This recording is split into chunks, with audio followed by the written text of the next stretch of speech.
Dû au contexte social et sécuritaire en cours en ce moment dans certaines régions de notre pays, l'accès aux richesses pour nos populations se présente comme une équation à plusieurs inconnus. Situation encore plus difficile pour les groupes vulnérables et défavorisés dans leur quête perpétuelle vers l'estime de soi.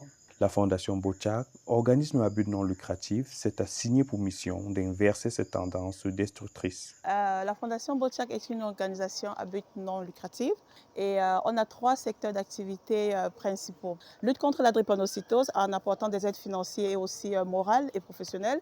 On fait des trainings digitales gratuitement à la population des pays francophones, africains. Et aussi, on apporte des aides aux enfants orphelins parce qu'on voudrait ils vivent normal et qu'ils participent, on participe à leur épanouissement comme tout enfant normal. Active sur le terrain depuis plus de 8 ans, cette étape de Njombe n'en est qu'une énième dans sa mission humanitaire. Notre objectif est en quelque sorte de participer ou alors de donner la joie aux personnes démunies dans toutes les régions du Cameroun. Nous avons déjà commencé dans la Meuse Noire, nous étions à Tchang où nous avons eu à contribuer à l'épanouissement de quelques orphelins. On a partagé avec eux, on les a aidés en denrées alimentaires et scolarité. Également, nous étions au centre, plus précisément à Okola, où nous participons à la scolarité de plusieurs enfants là-bas. Et nous avons décidé donc de venir ici, dans le Mungo, plus précisément à Djombe, pour continuer notre objectif. Ainsi, pendant 2 jours du 27 au 28 juin, la Fondation, la main sur le cœur, a redonné des raisons d'espérer à l'endroit des orphelins et autres déplacés internes dus aux tensions sécuritaires dans le nord-ouest et le sud-ouest. Fomba Justine est originaire de Koumba, chef-lieu du département de la Mémé, dans la région du sud-ouest Cameroun. Du fait de l'insécurité en cours actuellement dans cette région, elle est désormais établie dans la ville de Djombe. Pour elle, cette formation est une opportunité. Here we are now making the liquid soap. Doing this is a great pleasure and it might help others outside to do this. Even me myself, helping me gaining money for my own self and helping other people outside.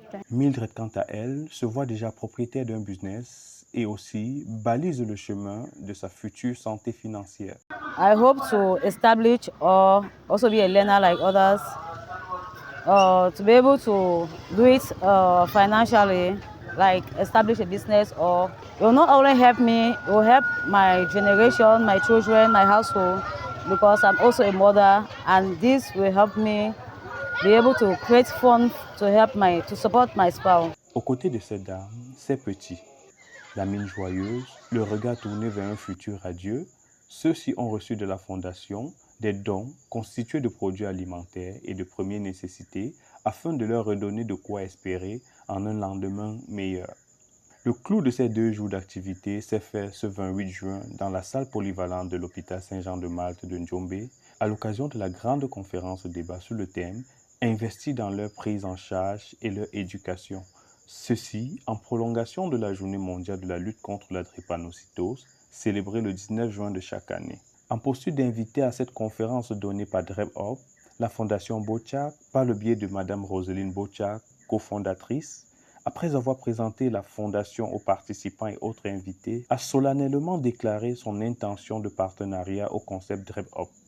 J'avoue que c'est par hasard que je suis entrée en contact avec le jeune DrepHop parce que pendant très longtemps on a travaillé dès le début avec l'Association nationale des drépanocytaires à Douala et d'autres petites associations. Donc, il y a 1 mois et demi, quand nous avons décidé de faire des activités avec des orphelins en Djombe, il y a l'un de mes contacts qui m'a mis en relation avec le président de DrepHop. J'ai décidé de travailler avec eux parce qu'on était dans le mois de la drépanocytose et comme c'est une des activités qu'on fait, je me suis dit c'est très bien de pouvoir accompagner ces structures. Mais j'ai été très très impressionnée, vraiment très impressionnée par toutes les activités que vous avez pu faire en l'espace d'une année. Vraiment, vous avez eu, si je me rappelle très bien, à peu près 15 objectifs. Vous avez pu atteindre 12 sur 15 en un an. Et quand je regarde toutes les activités, tout ce que les secteurs d'activité, les actions que vous voulez faire, ça va en étroite collaboration avec ce que la Fondation Bochak fait. Donc c'est pour ça que j'ai décidé aujourd'hui, solennellement devant tout le monde, d'être un partenaire officiel de DrepHop parce que j'ai en vision, quand vous étiez en train de parler de ce que vous avez fait et tout, j'avais en vision comment faire pour étendre cela en dehors de Njombe. C'est pour ça que je veux travailler avec vous, afin que vous puissiez inspirer d'autres régions du Cameroun. Job a ses objectifs et ces objectifs-là ont coïncidé avec ceux de Bochak, raison pour laquelle ils ont convenu nous accompagner. Nous souhaitons que dans ce cadre, Bochak puisse nous aider. Déjà qu'ils ont un plan d'action élargi qui va dans le même sens que celui du Drep-Up, la prise en charge des enfants drépano, la scolarisation des enfants drépanocytés, l'insertion socio-professionnelle des enfants drépanocytés. Nous pouvons être contents de ce partenariat, de cet accompagnement venant de Foundation Bochak. Le partenariat en Bochak Drep-Up désormais évoqué, le rendez-vous est pris pour la prochaine édition de la célébration de la Journée mondiale de lutte contre la drépanocytose, avec des activités qui pourraient être organisées dans d'autres villes du département du Mungo.